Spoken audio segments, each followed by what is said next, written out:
50 साल पहले रही, एक दृष्टि से भारत की लोक और यहाँ के लोकतंत्र दोनों के लिए एक परीक्षा थी। कई बार इतिहास में पढ़ते हैं, विंस्टन चर्चिल ने शायद कहा था, हम तो सुनते हैं पढ़ते हैं, तो भारत को आज़ादी देना है तो नहीं वो दे डोंट डिजर्व इट।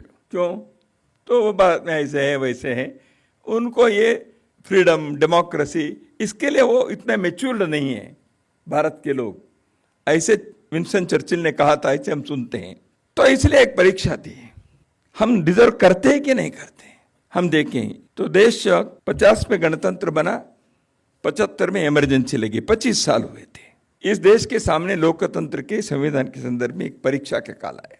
यहाँ के सत्ता पर बैठे हुए लोग कैसे व्यवहार करते हैं, यहाँ के सामाजिक संस्थाएं कैसे काम करती हैं, यहाँ के सामान्य जन कैसे लोकतंत्र के रक्षक बन सकते हैं कि नहीं बन सकते हैं।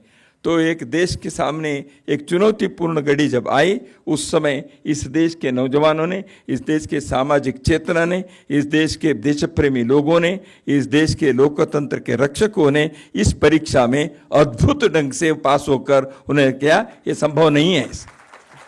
दुनिया के सामने हमने कहा, Winston Churchill, this country, this nation deserves democracy, यह हमने दिखाया। ठीक है, कुछ लोगों के मन में आया होगा इसको समाप्त करने के, दमन करने के, हत्या करने के उन्होंने प्रयत्न किया।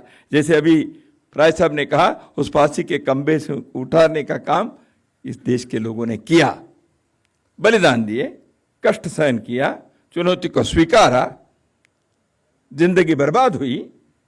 लेकिन इस सब होने के बाद भी उन सब के लिए एक मौलिक चीज, देश के लोकतंत्र, देश के जनता की आवाज, इसको बचाने के काम हम कर सकते हैं, यह हमने दुनिया के सामने रखा।